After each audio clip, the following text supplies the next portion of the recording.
Good morning, plant lovers. How about today we take a look at some of my carnivorous plants. These are really starting to put on some growth after being dormant most of the winter. And I have lots of different stuff. So we'll start here. I have some just typical Venus flytrap. Are we focused? Let's focus. These are just common ones. And in here, this is kind of interesting. I just noticed this looks like,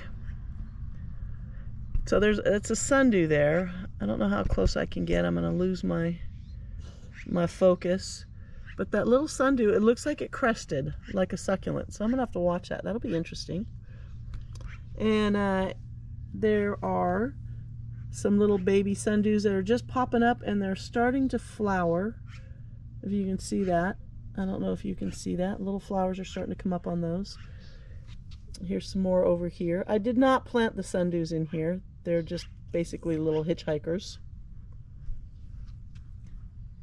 Most of what I have out here are American pitcher plants. These are Sarracenias.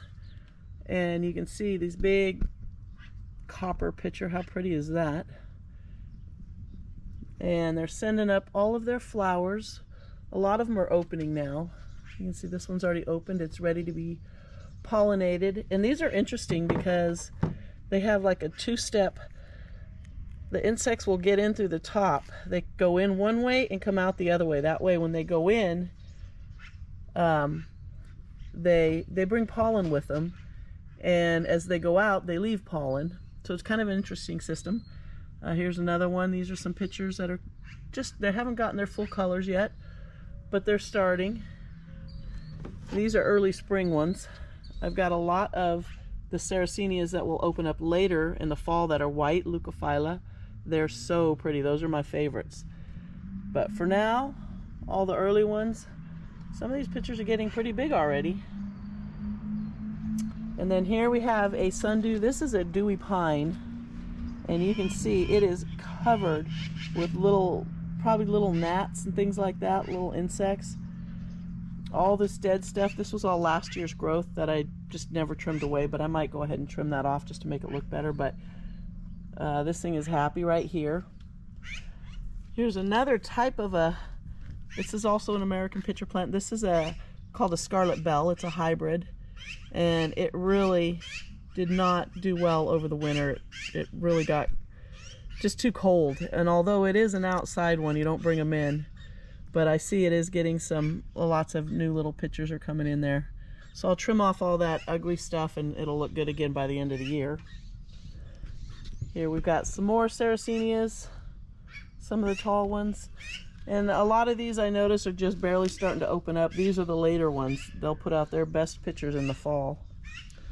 In this tray, I have quite a few fly traps, some different species. This is my favorite tray. And I see this little fly trap is sending up a flower stalk. And they're going to send up the flower stalks before the pitchers get big and start to open up, because they don't want to catch insects in their flowers. They want to be pollinated. So those flower stalks come up first, and they'll get really tall. They'll be, 8-10 inches tall, some of them. And that keeps the insects safe from their traps. And then later, after they've been pollinated, then they will start catching everything in their traps. The traps will start getting longer, and I'll do another video, and you can see kind of how they look as they grow. Some of these, we had so much cold weather, way more than what we typically have here. And some of these plants really look really bad, but they're gonna get their spring growth on, and they're gonna be beautiful in no time. And here's another. This is a different type of a sundew. I'm not sure what it is. I didn't plant that. It could be a spatulata. I don't think so. Maybe an Aleacei. But got some weeds in here. We don't want those. But they're really pretty. I love these. They glisten when the sun hits them. So I've got a lot of new little pitchers coming up in here. They're still very small. So these are my outside plants here. And then we'll go and take a look at some of the some of the tropical pitcher plants that have to be in the house because they will not survive our winters here or our summers.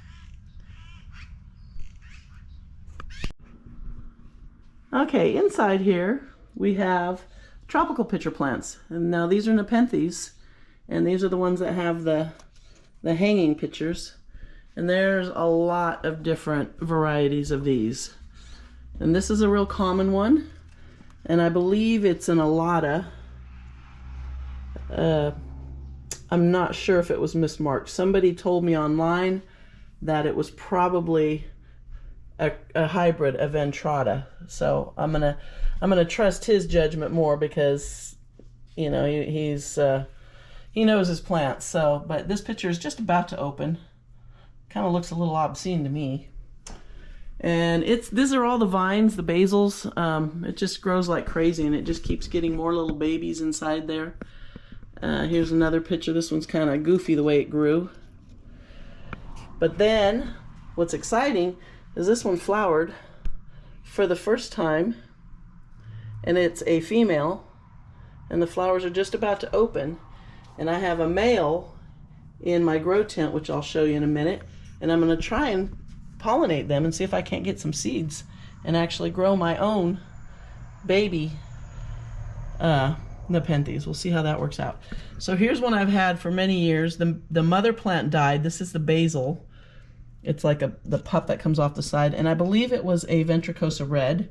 I can't remember because I lost the tag years ago, and it's just starting to really stretch, that vine.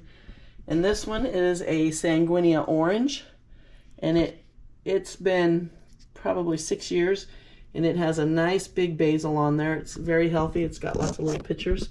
My cats came in here and they ate the tips off all the plants here, a whole bunch of them. They chewed the tips off of all of them just as they were starting to produce pitchers.